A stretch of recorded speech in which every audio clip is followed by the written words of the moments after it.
Olivier Allemand, je rappelle que vous êtes notre spécialiste des régions, directeur de Campagne TV. La Vendée, on va évidemment parler de ses parcs, de ses moulins et aussi de ses plages. Oui, justement, qui n'a pas profité justement des plages de Vendée, s'il y a beaucoup d'auditeurs qui nous appellent, c'est parce que la Vendée est la deuxième destination touristique de France. C'est une destination familiale par excellence.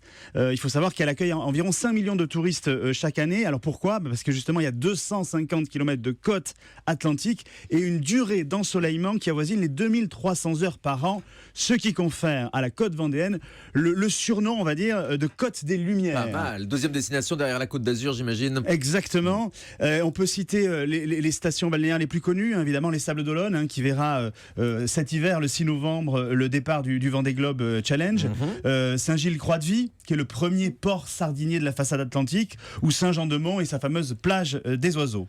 Mais il ne faut pas oublier non plus que l'intérieur des terres et le bocage vendéen est un espace naturel qui permet des découvertes patrimoniales et historiques importantes, tant justement ce département a été marqué, notamment par Napoléon, par les guerres de Vendée. Et d'ailleurs, la capitale de ce département, La Roche-sur-Yon, a été créée de toutes pièces par Napoléon Ier le 25 mai 1804. Donc évidemment, cette histoire est complètement mise en scène dans le spectacle du Puy du Fou. Vous en avez parlé ce matin dans le grand direct des médias, parce qu'il y a un documentaire ce soir sur M6. Ça a été repris aussi par de nombreux artistes, dont Didier Barbelivien, là aussi, qui est admiratif. Exactement.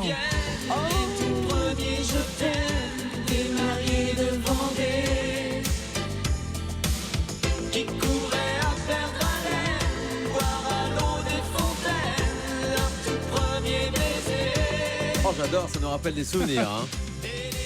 Ah oui, les plans de drague après la plage, justement, en Vendée. Et les slows. L'air de bien connaître. Vous avez déjà dragué sur du Didier Barbelivien, j'ai l'impression. C'est ça. Didier Barbelivien Didier Barbelivien qu'on retrouve sur Europe 1 tous les week-ends, Anissa. Exactement, qui vous raconte l'histoire des chansons françaises. C'est un super rendez-vous.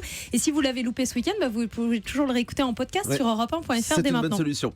Donc on a vu beaucoup de choses à faire en Vendée. Alors du côté de la côte ou du côté de l'intérieur des terres, comment est-ce qu'on choisit où on va en fait ? C'est vrai qu'on a tous un peu notre Madeleine de Proust, de notre choix de plage. Je sais qu'Anne Cazobon va souvent en Vendée. Elle nous racontera peut-être sa plage préférée tout à l'heure et sa vie. Sur la plage naturiste, ouais.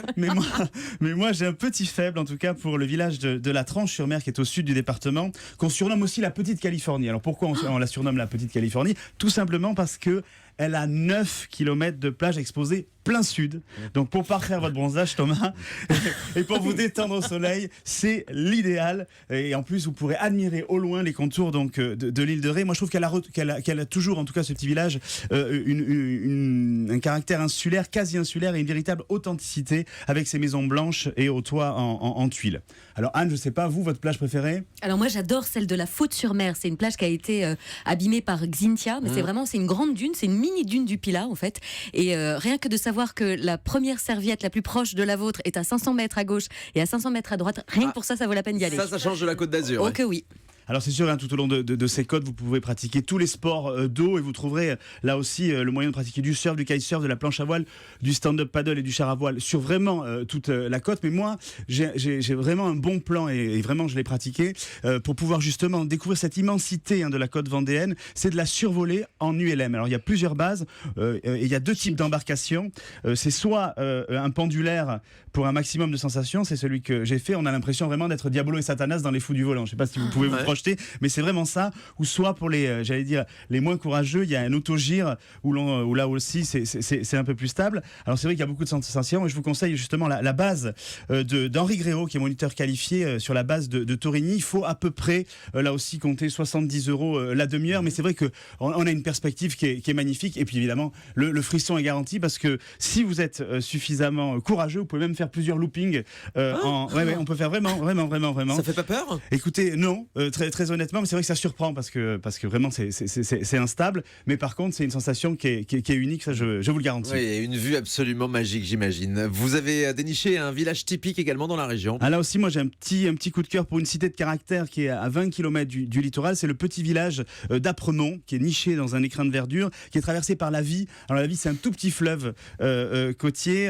Il y a un relief escarpé et vous êtes automatiquement attiré par les deux tours du château Renaissance. Le fleuve s'appelle la Vie. Ouais, la Vie, V-I-E. Alors on dit Vie ou Vie en fonction de l'accent. La Vie n'est pas un fleuve tranquille. Oh, c'est joli. Excellent. C'est joli, mais vous serez, je vous dis, attiré par ces deux tours du château Renaissance qui est extrêmement bien conservé. Et c'est vraiment un village où vous pouvez découvrir un patrimoine avec des ruelles étroites, un lavoir. Il y a encore un pont gallo-romain qui est entier et complètement préservé.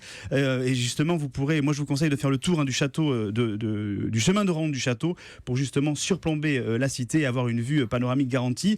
Il y a sur ce petit village d'Apremont qui est complètement préservé, entrée 6,50 € pour les adultes, 4,50 € pour les enfants, et il y a un spectacle d'escrime comme au temps des chevaliers qui est compris.